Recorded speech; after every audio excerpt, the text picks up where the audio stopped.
down here in Nashville, and been sharing stories with you for the last couple of weeks. And I'm by myself today, but I'm by myself today for a reason.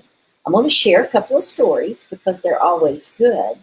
But as I'm sharing these stories, I'm sure you're going to be thinking to yourself, man, I've got a million of them. I've got so many stories that I could tell. Well, we want your stories.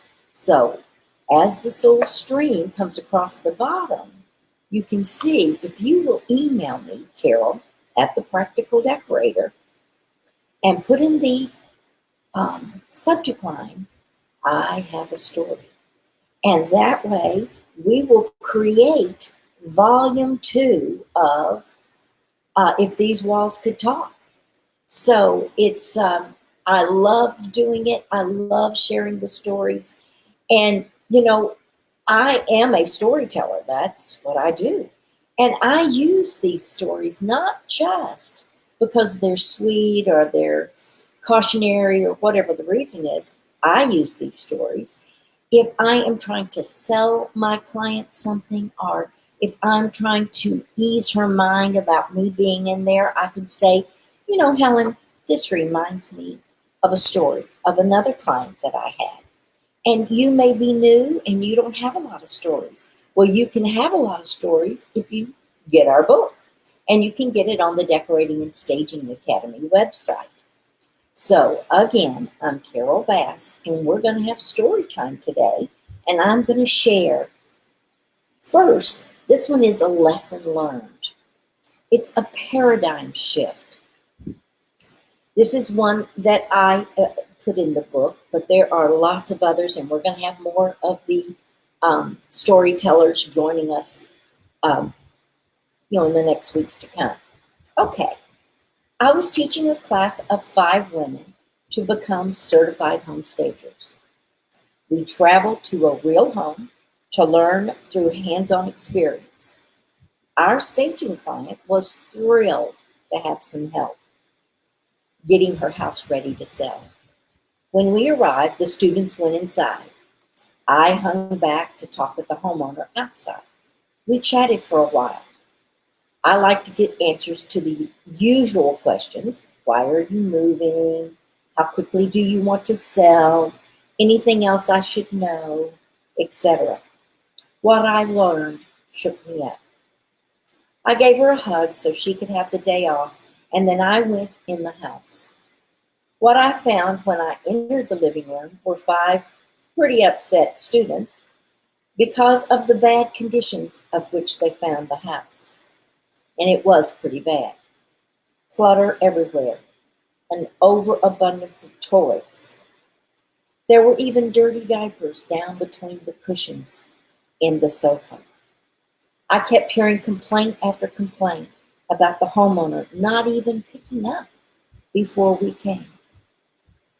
Each woman in the class had a loud grumble or complaint about the awful conditions.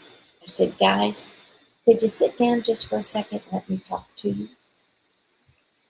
They quieted down.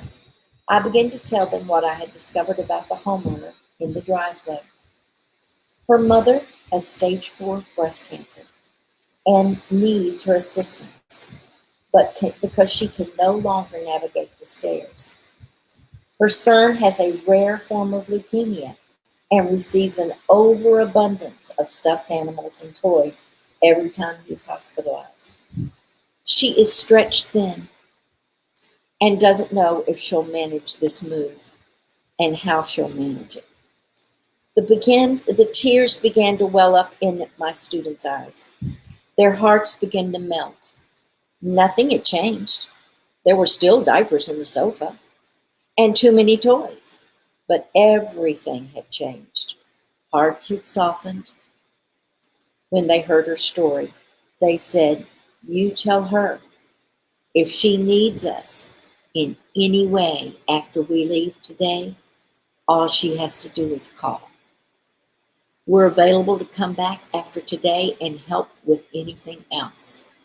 What I call this is a paradigm shift. What we touch is so much more than furniture. What we touch are lives. And I love that. So this is just, I mean, and it's just a simple staging, but what a difference just having the right attitude can make. Did that ring a story to you? If it did, then submit it to me, or just at least let me know that you have one with the subject line, I have a story, and I'll pick it up from there. We'll give you a call and we'll talk about it. Okay, here's one more. Fear of making a wrong decision. The wife of a young couple contacted me with her fears of making choices for her home. She'd been married for 8 years and had never really decorated her home because she was frozen with fear of making the wrong decision. I was about to teach one of my certified classes where we take students into real homes. I mean, that's what we do, guys, is when we're certifying a class, they have to go into real homes. And I suggested she allow the class the opportunity to create a makeover in her space. I suggested that we go shopping and pick up some things that she would like to see in the space and let us decide what we're going to do with them. And I suggested that she shop too, in order to ensure that we had things that she loved. We purchased a rug and some artwork, and when we arrived at the home, the room had a sofa, a love seat, and a TV. Nothing else. The class did a great job weaving our magic to create a lovely room. And this is the letter she sent to class. Dear friends, it's a quiet morning as I sit here and write this letter. The kids are still asleep and I'm curled up in my new living room. I absolutely love how the room invited and welcomed me to come and sit and rest this morning. It was so peaceful. During this busy season of life with 2 little ones, we've craved having a space like this in our home. Thank you so much for a gift. Your design in this room has given us so much more than just pretty things. You've given us feelings, feelings of warmth, calm, and peace. Bob and I have been married for almost 8 years, and I've painted rooms and changed some ceiling fans. We have set out a vase of flowers or 2, but truly, that was the extent of our decorating. We have lived in many blank rooms. I have been stuck in fear for making the wrong decision. This process has opened me up to a whole new world that I never thought of.